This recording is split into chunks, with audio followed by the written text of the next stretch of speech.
Paul Tobey here from jazzmental.com. Thanks for joining me for another Saturday live stream. Great to see you all here. If you could just take a moment and put your name in the chat area and tell us where you're from, that would be great. Today we are working on, and somebody put it eloquently, becoming a master of one of the best jazz TV show themes ever. And of course, we're talking about Linus and Lucy, written by Vince Guaraldi. If you're not familiar with the tune, let me play a quick second of it.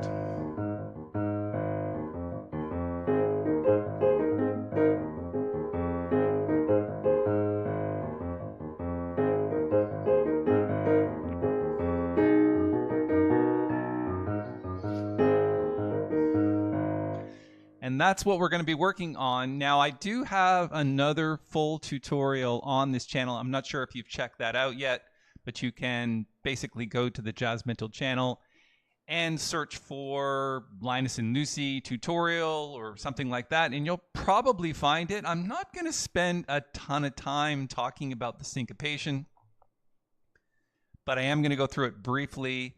The reason for this tutorial is I had a couple of people chime in on that video that I just talked to you about, and they were saying there's tons of tutorial about people talking like this about this part,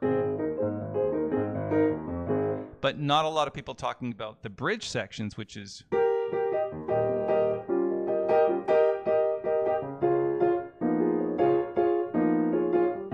and I've written out the whole thing for you, and we're going to make reference to that sheet music throughout today's presentation. There's also a solo section, which I've written out the solo for Vince Guaraldi. I'm not sure if you want to learn that. Might be a good idea, but it's also what we're going to talk about is how to actually solo over those changes. It's really weird changes. It's like E flat 7 and then D flat 7 and then C7 back to D flat 7 back to E flat. And so we're going to talk about that and how you can actually make a decent solo out of these basically seventh chords in succession. So that's what we're going to be talking about today. I hope everybody's going to have a good time. First thing I'm going to do is throw up a link to the sheet music. Let me go grab that. I should have queued that up. It is over in Basecamp. Let me grab that link. Here we go. Copy link. And I'm going to put that right here in the chat area. You can go download that. I'll also make a reference to it here. Turn that on, and it should say, yeah, free sheet music link posted in the chat. Now, a couple of people last week had complained that they couldn't grab it immediately because the site was slow. That's what happens when you send, I don't know, 40, 50, 60 people to the website at the same time, all trying to download stuff. So give it a moment. It'll come around. And, you know, there's only so much bandwidth to go around when we're talking about filling out the form and then getting the email sent and then going and downloading. So give it the time that it takes. I just want to say a quick shout out to everyone here.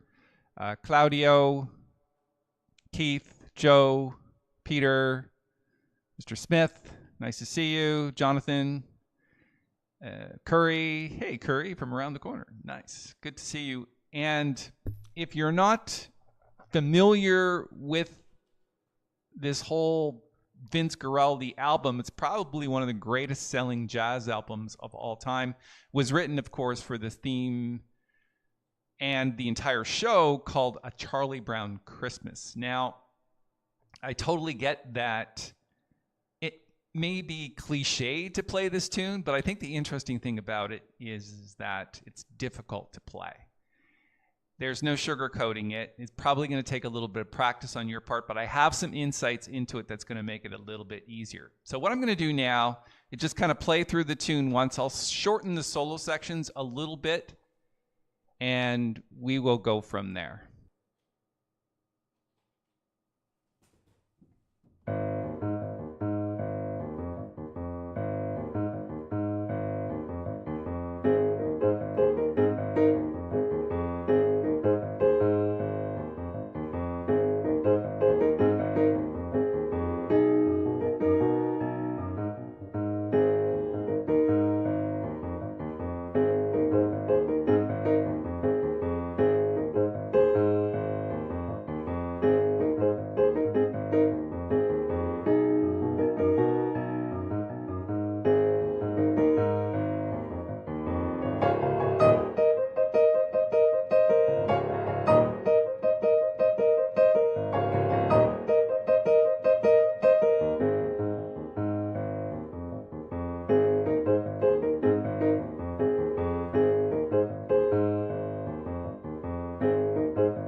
Right. So the interesting thing about this piece, and I'm going to throw the sheet music up on the screen so that you can check it out. Let's go up here to the top.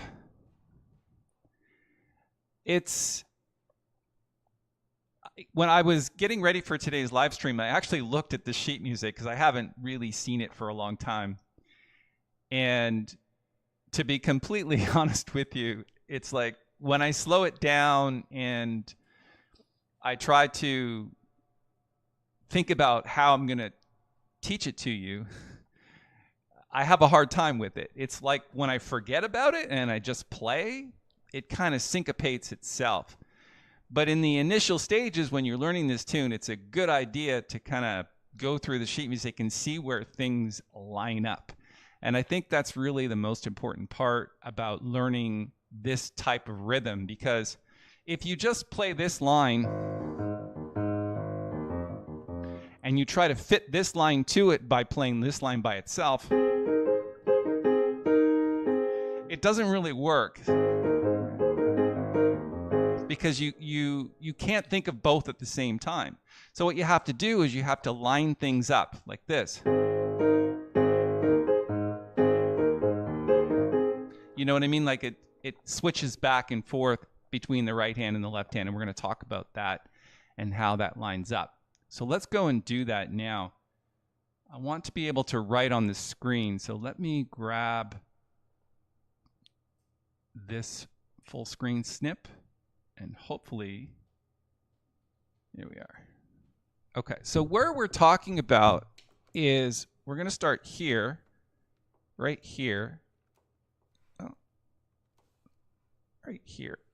And this is on beat 4. So when you count off, it's obviously straight 8. So it's 1, 2, 3, 4, and 1, 2, 3, 4, and 1, 2, 3, 4, and. So you have to always get that, because if you take a look at the sheet music, that and is everywhere. Here, it's on every single bar.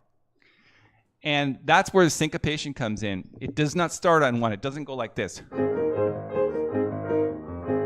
Because if you do that, it doesn't sound as authentic and syncopated as it could be. So that's the first thing. It starts on the and of 4 and then goes through beat 1. 1, 2, 3, 4, and. So it starts on the and of 2, or sorry, the and of 1 after you play the first note. 1, 2, 3, 4, 1, and. So it's 1 and is the next part. So it holds for a whole beat. Okay. Now, the other thing that's really important is if you check out the alignment here, you've got this note playing by itself. So this note is solo, and you see there's nothing here up against it. So, right, you got to get that part.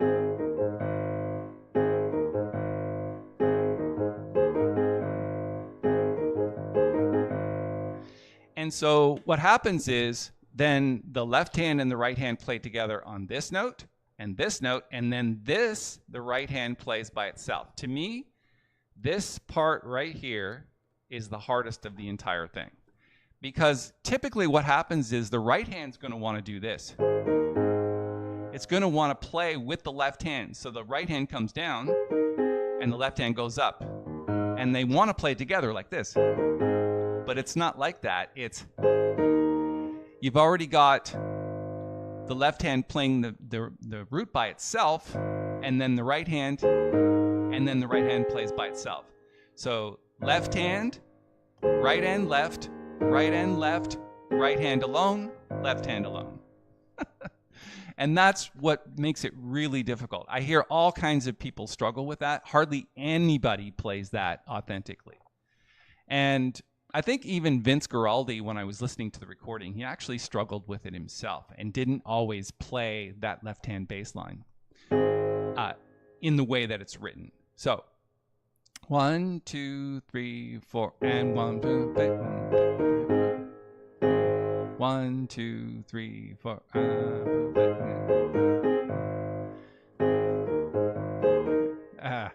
It's really hard when you start thinking about it, right? 1, 2, 3, 4.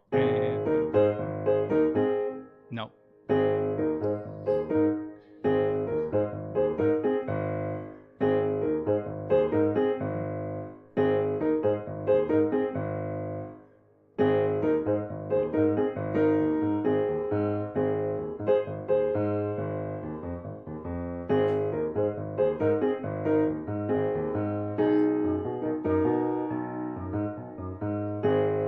Let's check in with the group and see if that makes total sense. Hey, good morning to you too, Bryce. Great to see you. And hello from Ghana. Nice. Accra, Ghana. Fred, good to see you. Okay. Any comments or suggestions on how to make that part easier? Because I think the best way to do it is to play it slowly like that. 1, 2, 3, 4, and right? Right? It's like you have to line the fingers up, because if you don't do that, you're going to try, it'll be all kinds of different things, like maybe this. Right? It's when I learn to do it,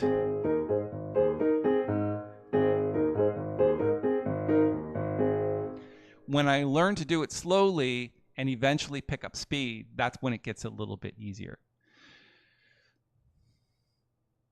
Samantha says, not a pianist, but love it. Hey, thanks for dropping by the live stream. So none of this makes sense from a technical standpoint, but it's actually a really cool tune, right? Nice. All right. Now, the next most interesting thing, let's erase all of that. Actually, let's get rid of that completely. And let's go back to the sheet music without the markings and scroll down a little bit till we get to this part. So take a look at bar 25. And let me take a screenshot of this, actually.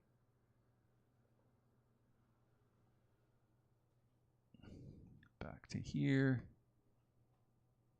Take off the sheet music. Full screen. Okay, perfect. Make that a little bigger. So then you've got bar 25 where you've got 1 and 2 and. And the left hand and the right hand plays together. So it's not that difficult. But then you got this.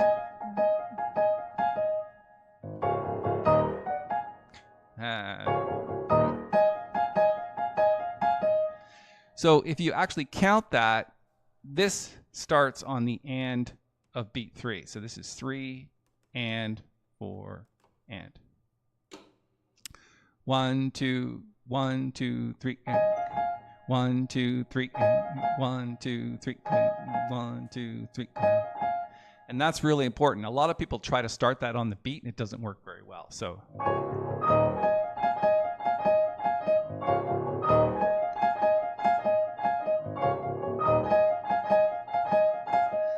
right? So you have to kind of jump down from this chord to this note. It's a bit of a stretch, actually. You got to come down.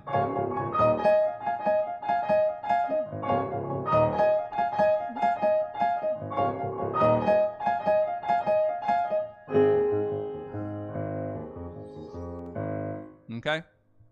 And that's really all there is to the tune. If you have any questions about that or comments on ways to make it easier, I think for me, the only way to actually feel this and start to syncopate it properly is to line up those notes, like I said. Line up the left hand with the right hand, and you'll find it a lot easier. I hope you get a lot of value out of the sheet music, because it takes time to do these things, and I'm happy to provide the free download for you. But if you can read sheet music, it's a good idea to take a look at this, because I don't think you're going to be able to figure it out without the sheet music. when I first learned it, I was probably maybe 13 or 14 years old because it was pretty popular at that time. So I've been playing it for many, many years. And over the years, I've actually changed a little bit because originally when I learned it, I didn't have the sheet music. There wasn't any such thing at the time.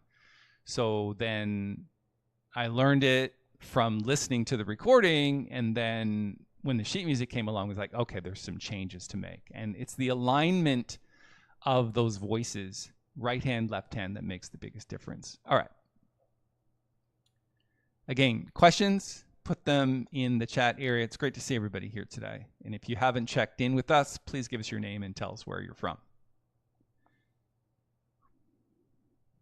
Now, the next thing I want to do is really focus on what I was requested to do, which was, hey, there's a ton of tutorials about how to play this first head section, but not a lot on the bridge.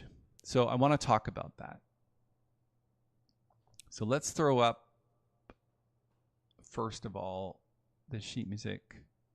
And what we're doing is we're focusing on these two bars here, which lead us into the bridge section. So you're doing this. And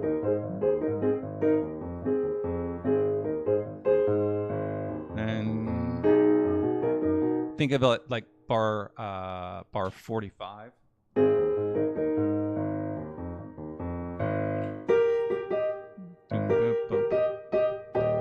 So it's on the end of 2 where you see the NC. NC means no chord. So we're not actually playing with the left hand. We're not doing any kind of chord there. 1 and so you really have to think about this. It's almost like calypso type music or island style, because you've got this type of syncopation going like this.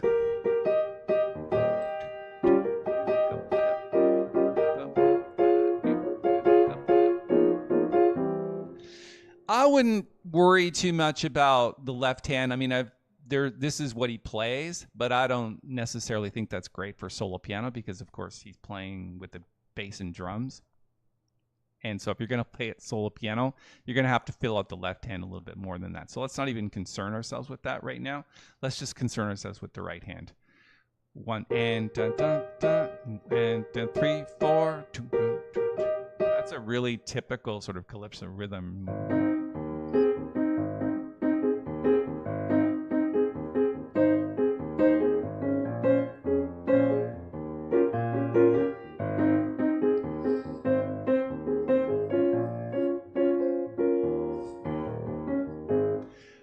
You have to kind of keep that feel, that calypso feel going.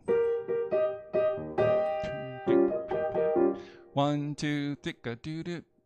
1, 2, 1, 2. So I'm on this bar right here.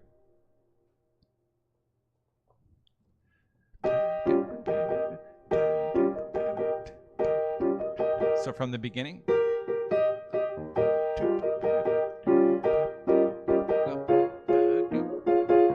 And it does it in different places. So, for example, you've got this here, and then you've got it down here on the D flat chord. So chord-wise, E flat 7 and then D flat 7.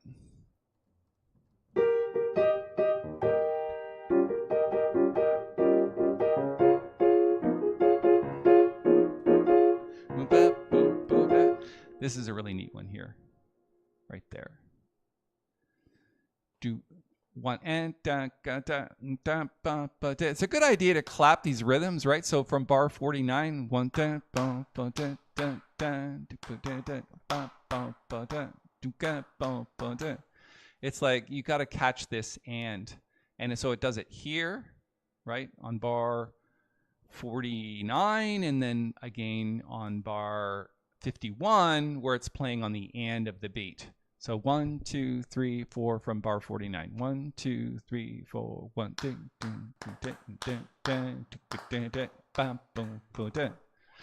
Lovely rhythm, right?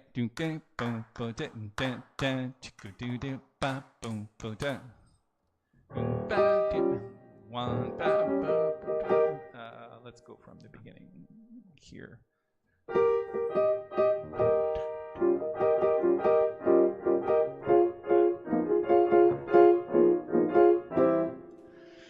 more time.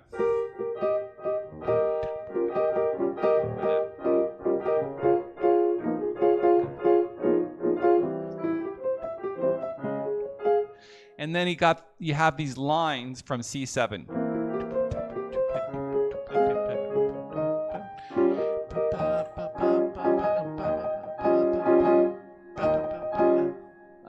I think that should be syncopated.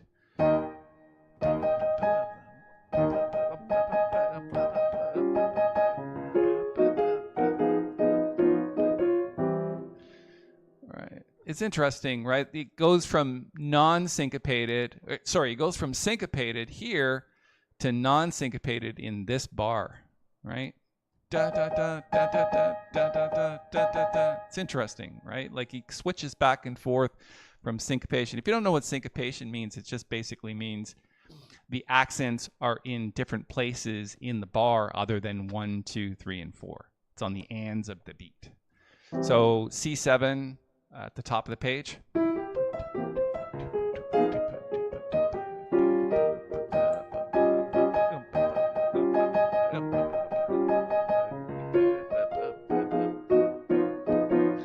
Interesting one there where you've got this triplet.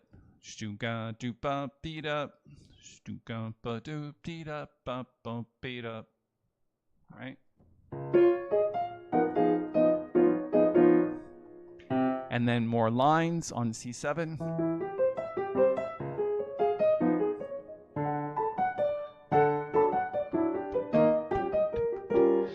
I don't know. That's what he plays. I don't necessarily play exactly what's written because I know the chords, so I just kind of like it. Even if you miss the notes, it doesn't matter.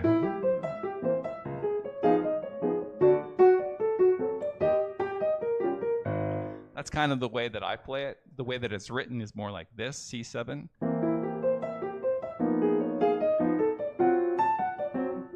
And then it goes way down here. And these are almost like, it's interesting. He's got this E minor chord here, right, which doesn't even make sense. So he obviously, like, he's improvising, but not necessarily playing within the tonality of the tune.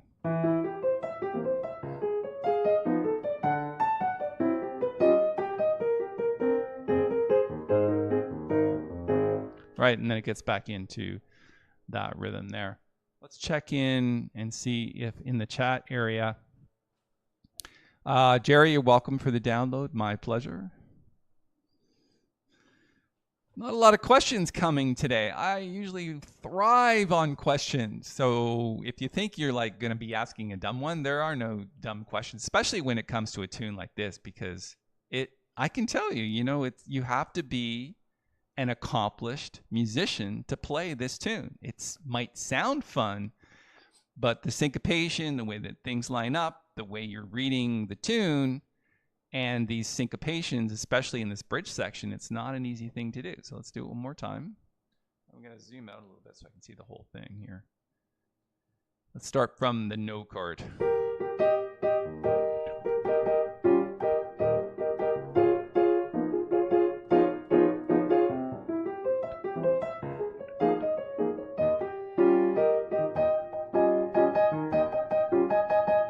And scroll down.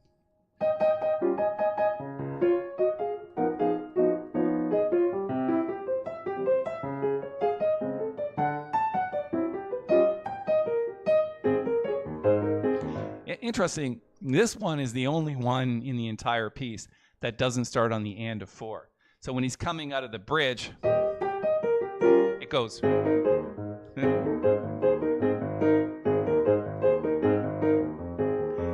then it goes back to the and of 4.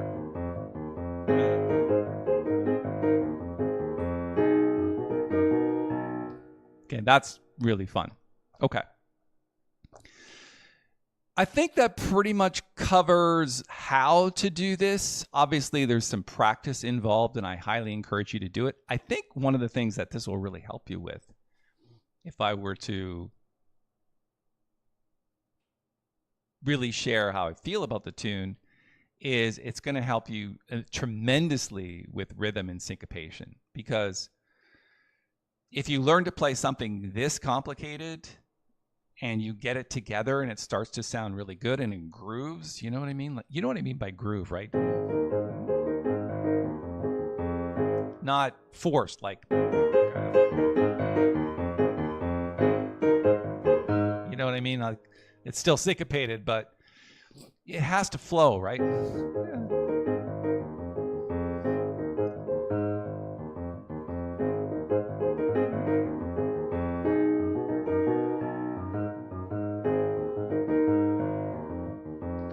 And that left hand just kind of just does it thing all day long.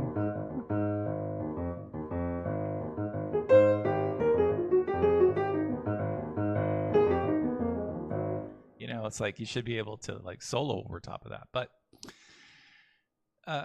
when you get it under your fingers and you start to feel it, it's really going to have an impact on your overall outlook on music and the way that you tackle jazz, because this really is difficult stuff. And so if you can do this, then that's going to carry over into other pieces, which is kind of cool.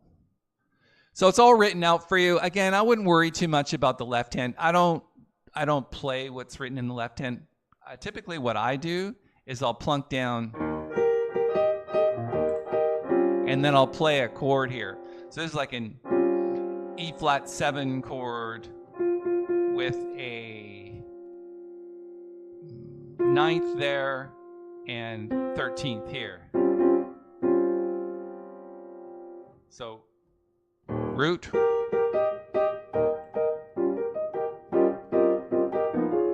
and then go to a D flat 7 chord. Same chord, you're just going down a whole step and then down a whole half step to C7. So E flat 7, D flat 7, C7. Really weird in terms of like chords, but anyway, there it is.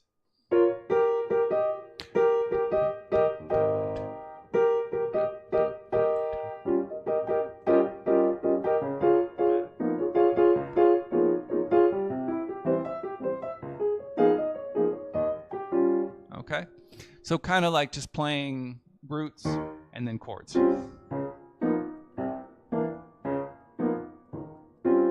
Right? So you kind of have to get used to that and just fit it in wherever it feels natural, especially from a solo piano perspective. He didn't play it like that on the original recording. Like I said, he's more playing what's written here because he's got a bass player and he's got help from a drummer. So it's more of a solo piano perspective that I'm talking about now.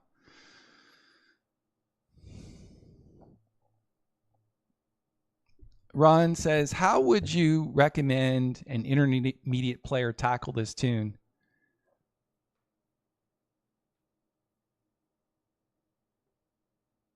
Oh, yeah. So if you just joined us late, Ron, if you go back to the beginning of this live stream and it's going to, you can hit the replay button as soon as the live stream is done, or you can even backtrack now. I wouldn't recommend it. I recommend you stick with us live.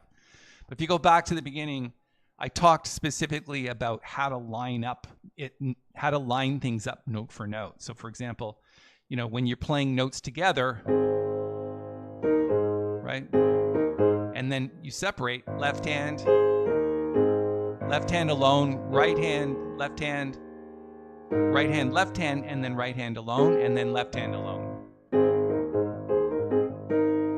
And that's what's important, because if you don't learn to line things up from an eighth note perspective, you'll never get it. So please refer back to the beginning of this video when we're done, and you can go into detail on how that is. There's also another video on this channel, which is like a 10-minute video where I talk about how to line these things up. So you can check that out as well. I hope that answers your question for now. That's how an intermediate player should tackle this tune. It's basically, you have to align up the eighth notes or you're never going to get it. Because if you just try to think of it like this and this, you're never going to be able to get them, those two to match, because you don't know where they line up. Yes, it's easy to play this. Yes, it's easy to play this. It's difficult to do this.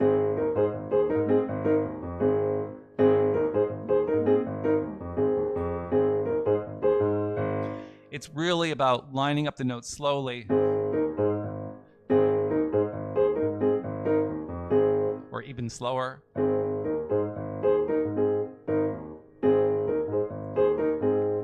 Might be more difficult slower. Right, there it is. So in the beginning, slow it down, line notes up, and you'll figure it out eventually. The sheet music is really helpful that way. I think in the way that this particular sheet music is written, if you look at that first syncopated section starting here, which is on the and of 4 right through this first bar. And if you look at it, because everything is even, it's not handwritten, it's done with finale and professional notation, you can see that, let me just take a screenshot. No, I don't need to do that. I don't want to waste more time on it. But basically, that note doesn't have anything up against it in the right hand. And then this note in the right hand doesn't have anything against it in the left hand. You can see there's space there. So lining things up, right? It's most important that you look at it from that perspective. Eventually, the feel,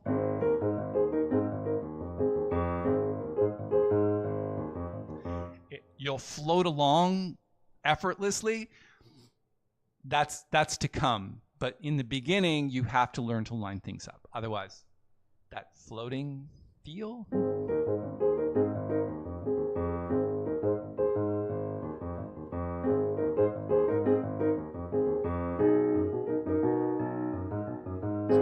That's never going to come because you don't. The hands don't have any muscle memory yet.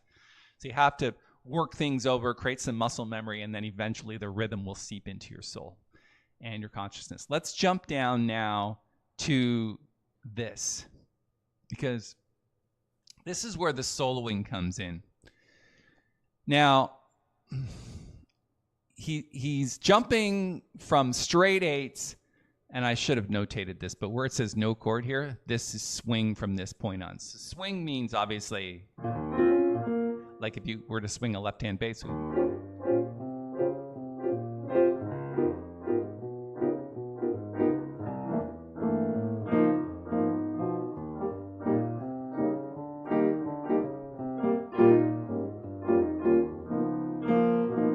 Right, that's swing. This is straight.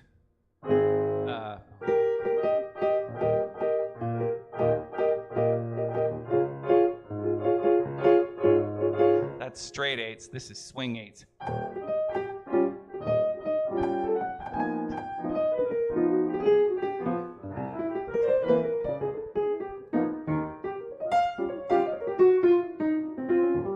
Okay, so you have to really discern the difference between the two. I think we all know what swing is. We talk a lot about that on this channel. I've written out, this is his solo. I didn't actually learn it, I just wrote it out. So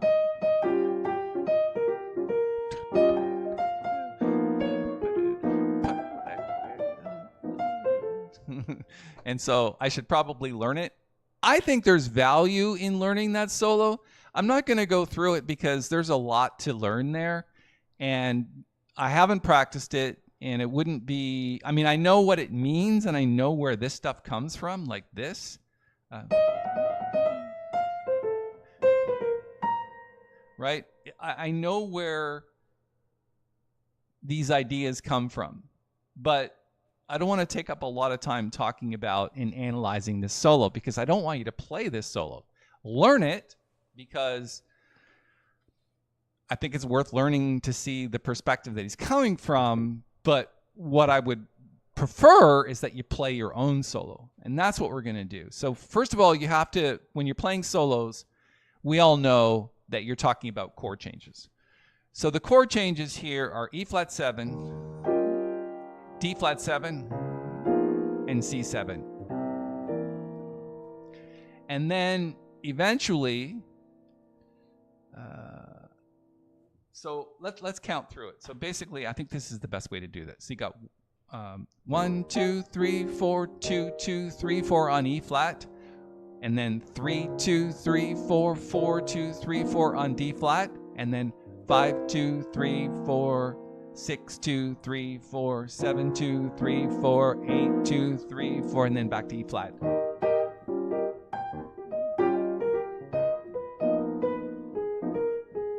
One, 2, 3, 4, D flat 2, back to E flat.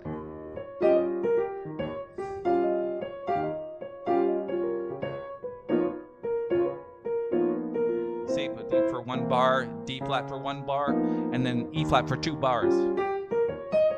Back to the top.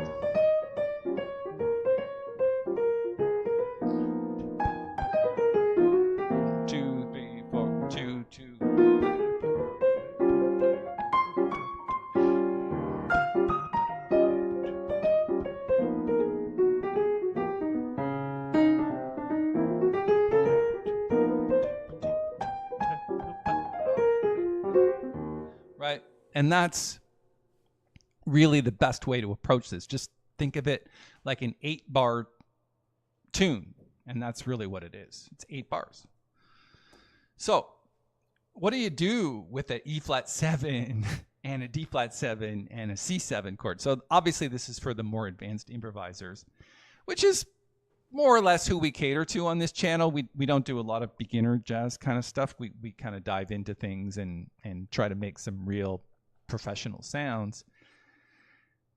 The E flat 7, D flat 7, and C7, I think there's a couple of things you can do. First of all, if you're on E flat 7, we talked about the left hand comping, right?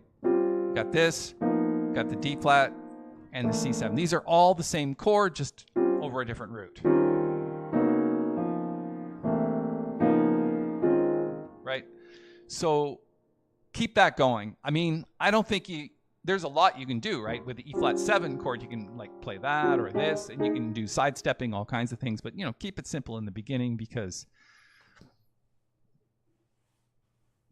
simple is easier.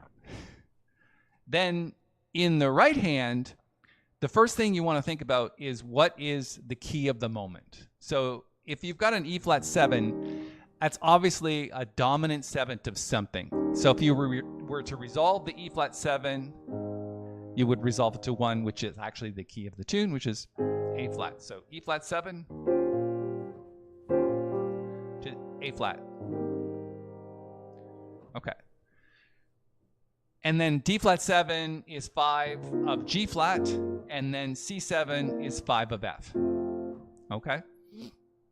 So that's the first thing. So in that key of the moment, A flat, your scale for E flat is an A flat scale starting on E flat. So if we started on A flat, it's this. We started on E flat, same scale, it's this. So that's your first thing. Play an A flat scale over E flat, and then a G flat scale on D flat, and then an F scale over C7. One more time. A flat scale starting on E flat, a G flat scale starting on D flat, and then an F scale starting on C. That's the first step, right? Know what key of the moment you're in, because it's switching keys. You're going from E flat, or you're going from the key of A flat to the key of G flat to the key of F, even though you're playing the dominant of each of those. That's probably the easiest way for me to explain it.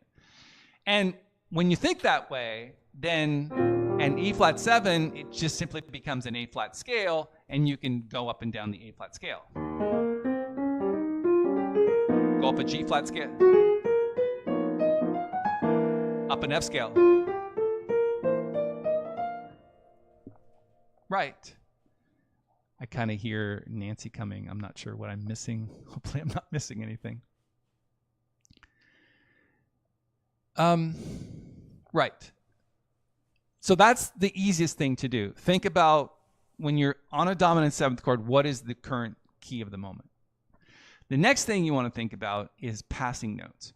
So if you're on E flat and you know that the key is A flat, if you go up an E flat 7 scale, adding an extra note makes it a bebop scale. So that note is this. That sound alone makes a more pleasing jazz sound than just a straight scale. Because if you just play the scale all day long, it sounds like this.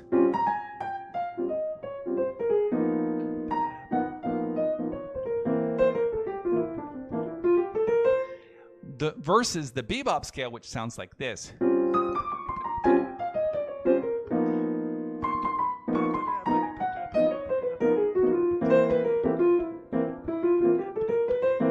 And then you can do things like this,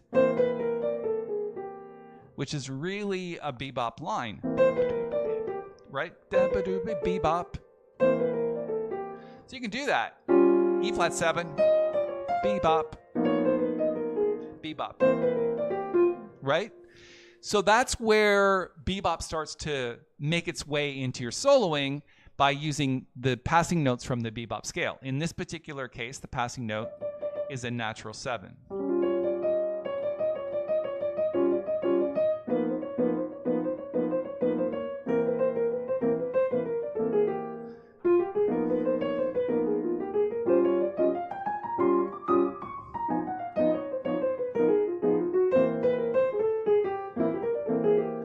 Right? And that's makes better sense than just playing a straight scale.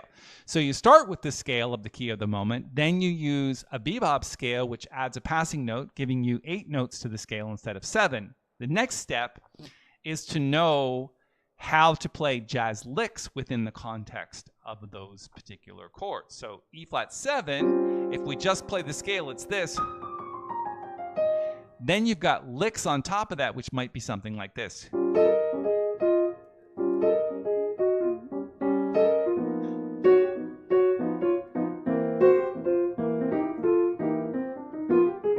Right? You've got those like sliding notes, and all of that comes from what we call the blues scale. So the blues scale on E flat 7 is this. And then the blues scale on D flat, I'm gonna have to think about that one for a second. Let's go E flat first. Then D flat.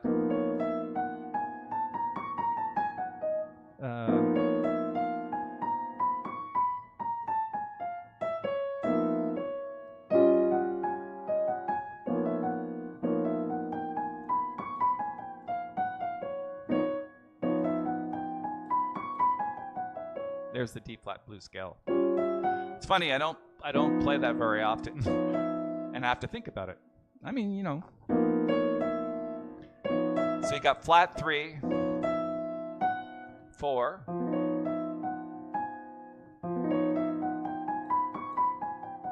and then C blues scale. Don't have to think about that one too much. So E flat blues scale, D flat blues scale, and then C blues scale. So when you use those blues scales in the context of the tune, and if you just play blues scales, you get a sound like this.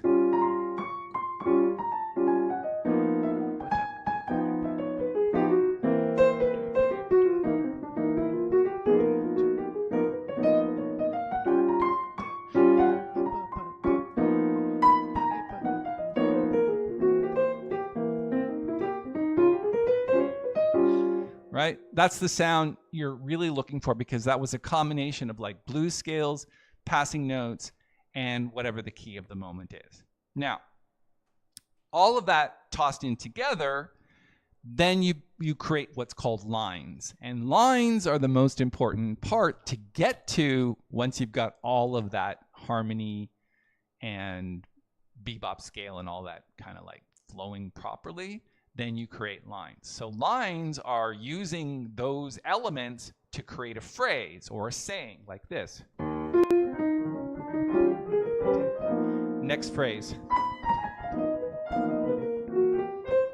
And a short phrase. or a lick.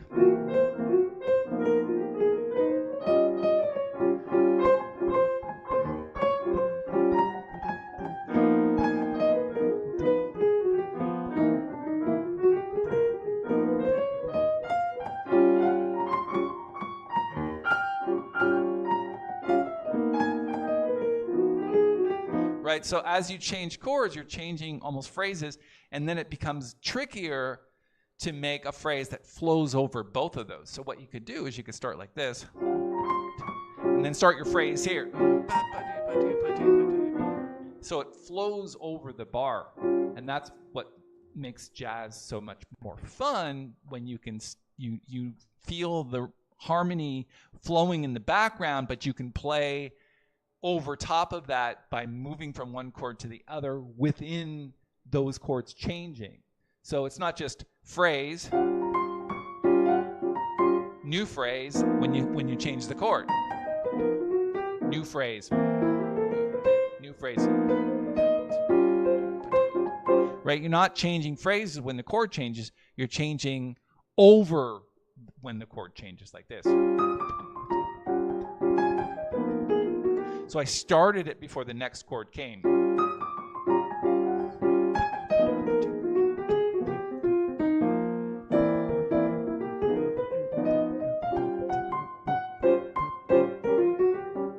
Right? And that's what really matters and where you want to get to as a player. Now,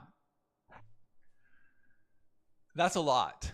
And nobody's expecting you to kind of sit down at the piano and start to ream that off effortlessly. You have to get the scale under your fingers, you have to get the bebop scale under your fingers, and you have to get the blues scale under your fingers, and then the phrasing and the sentences that you make with your phrasing comes into play. I hope that makes sense. Let's check in and see where we're at here. Curry says, interesting to see and hear how you put all the elements together. That's like a recipe, right? The recipe for great jazz is the same like a recipe for bread pudding. It's like if you miss a key ingredient, it's gonna not taste that great. Alan says, would you please comment briefly on how to play the double stops with riffs on the blues scale? Double stops with riffs. Gonna need another explanation. Maybe I'm just missing the terminology. Let me just Google that.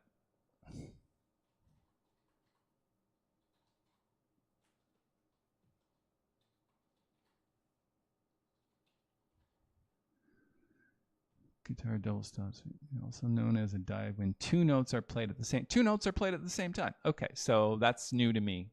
I didn't know it was called that, so nice. All right, so I can answer the question now.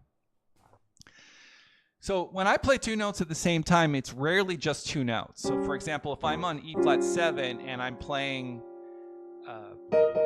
this 1 and 5, except I'm doing an inversion, right? 5 then 1, right? I can do that. And he actually does that in the tune, right? Where he goes things like this. Double stop. So he's playing two notes at the same time. It's good to know that I learned something new today.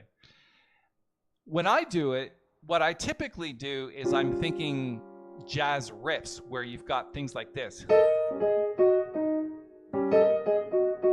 So that's a blues scale. So what I'm doing is I'm playing a grace note here, which is part of the blues scale. Right? So I'm sliding from one part of the blues scale into a double stop, or like this, or this. Sometimes you're doing two. Let's do it in like F, or no, C, because that's part of the tune, right? C7. So if I did that on C, it's like this. And then you can do it like this, where both second finger, third finger, and then you've got things like this, which is 1, 5 to flat 7, 4 to 6, and then 3 to 5 with passing notes. Blues scale. So then you can put those two together.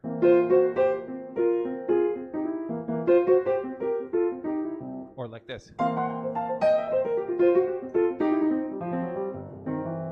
Those are jazz riffs or blues licks. Blues licks or jazz licks, not riffs. So that's a little bit of insight into that. Basically what I'm doing is I'm borrowing from the blues scale and playing 2 notes at the same time instead of 1. So if 1 were the blues scale like this.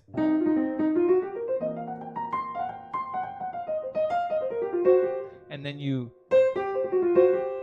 I'm sliding in to the 5th and the 3rd, right? That's very typical of jazz. Right? Or I might do something like this. If you ever heard this, let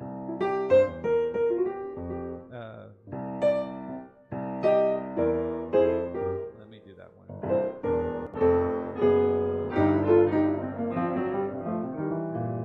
Right? You've got the ending of the tune.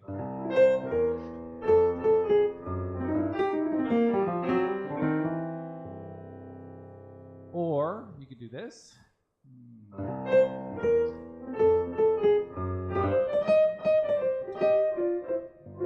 Right? You've got 6th here. So the flat 3, like that. Okay? And you basically, it's just experience. Over time, you kind of learn these little things.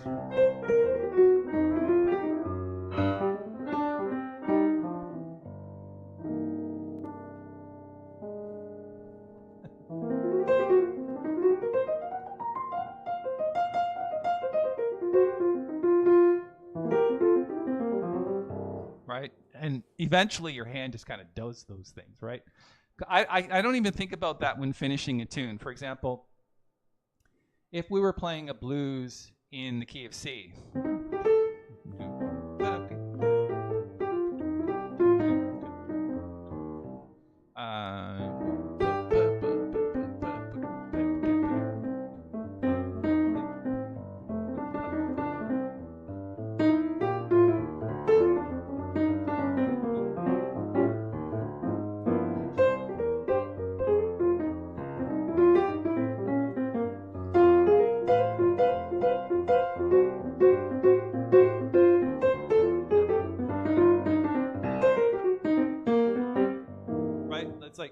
I'm not really thinking too much about, oh, I hope I play a blues scale. It's just my hand goes to a blues scale but tries to find meaning in that scale.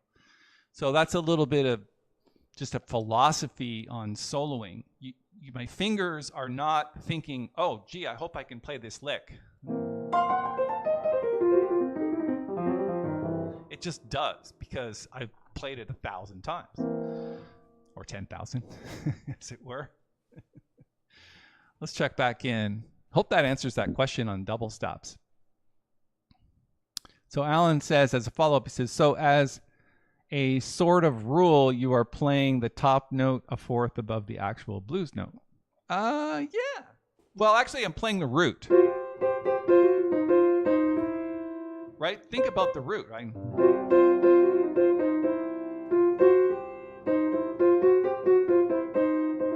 Like,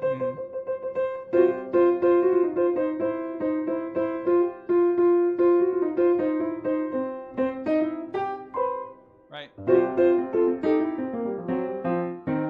So the right hand is playing either the root on top or the 5th on top. And sometimes the 6th. Right. But as a general rule, it's just kind of like playing a chord tone. Either there, whatever.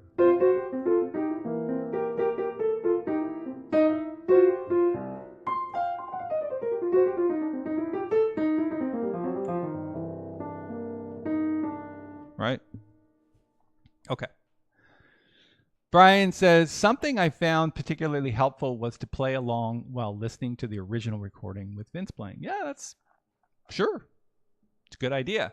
I think if I were to add to that, Brian, I would say play along with the recording, but learn the actual notes slowly first and line them up first before playing with the recording.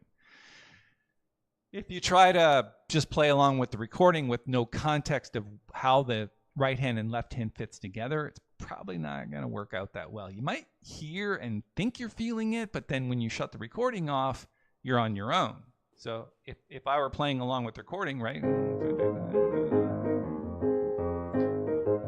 and you shut the recording off, your playing might sound like this.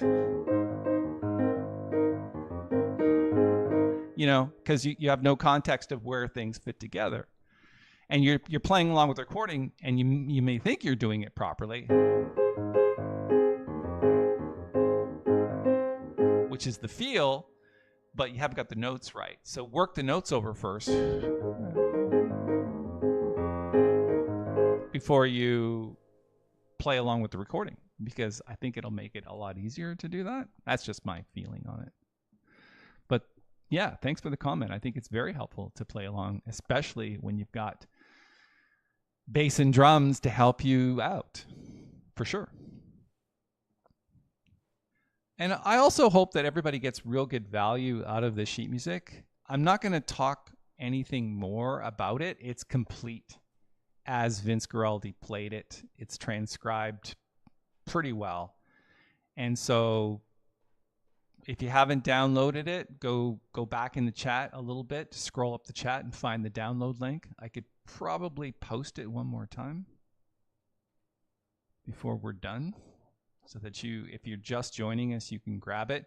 By the way, as always, anyone who is not attending the live stream and watching the recording, you cannot access it. What it will do is it will take you to a paid download, which I think is currently on sale, so it's not a big investment. But if you're here and you want it for free, then you have to do that while we're still live. And I get that question all the time. Where's the download link? It disappears once the live stream is done because it rewards people for showing up. And I think that's a good idea. You know, 80% of success, especially in music, is just showing up. So there's the download link one more time. I posted it over there. I'll make reference to it here. Turn that off. Sheet music link. Also, one thing that I wanted to talk about is I posted a video this week on why most jazz musicians fail at improvising. If you haven't seen it, go check it out. It's quite popular. It's already like, I don't know, 3,000 plus views in a couple of days. And so it's striking a chord with people because people want to know. It's like, well, I've been improvising for 20 years and I'm still failing. Well, I think it's a great video from that perspective because it analyzes the three main areas that people fail at and in the order that you're supposed to learn them. So go check that video out. I'm going to put, it looks like this. Before you give up, watch this.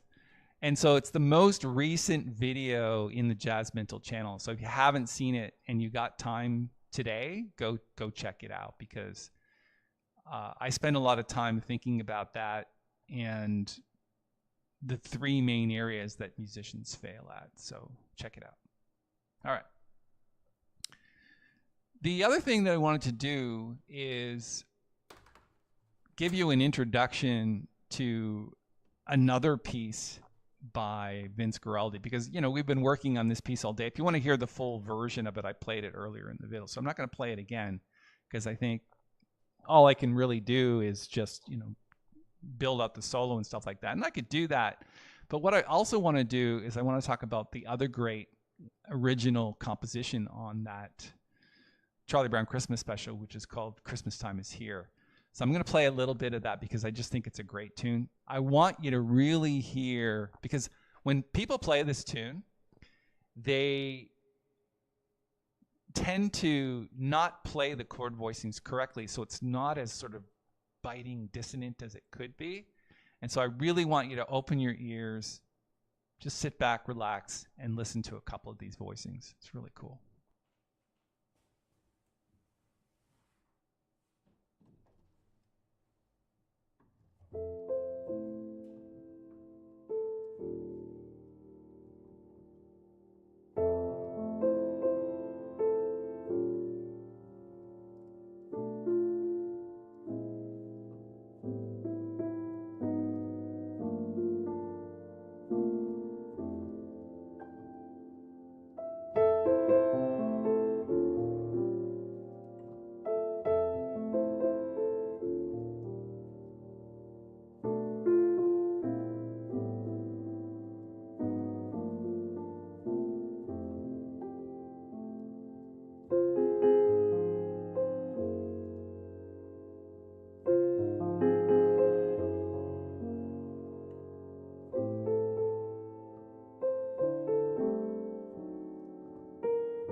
time is here. There is a lot of great music from that album. I don't know if you've ever heard the version of "Oh Christmas Tree."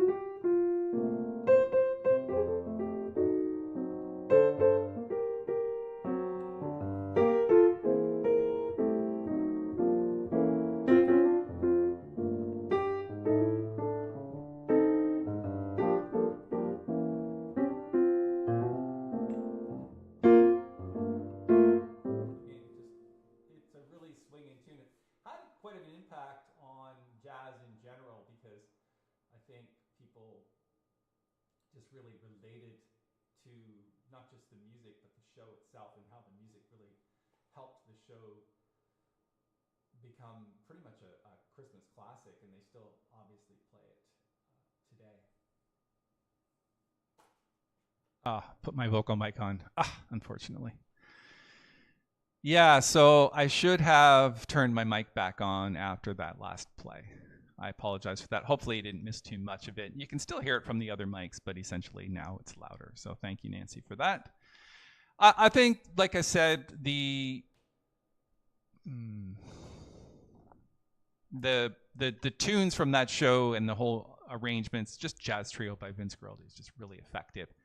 I hope everybody had a good time today. I want to do one more thing before I go. If you haven't heard of our master classes, which are a small, intimate group, which we really do a deep dive into jazz, and it's pretty much for intermediate to expert players. I want to just share that link in the chat area. If you haven't checked it out, please go and do so. It's called Jazz Piano Mastery. And we have a good number of people in it. It's still a small group, so tons of great feedback on your own playing, and it's basically an interactive conversation. And there's a coupon code to take 25% off the monthly fee. And I wish everybody a great day. If you have any other questions, or actually, you know what? You could do one thing for me before you go. If you could, when this stream is done, go below the video and make a comment about it. It really helps that video do well. And I think there's a lot of good value here in the video. So if you could really, in exchange for the free sheet music, just go down in the comments section after the video is done, which I'm going to end right now, and just make a comment. Anything would be helpful. And I wish everybody a great day. Thanks so much for your time and your attention. And my name is Paul Tobey. We will see you next Saturday, same time, same place. Take care.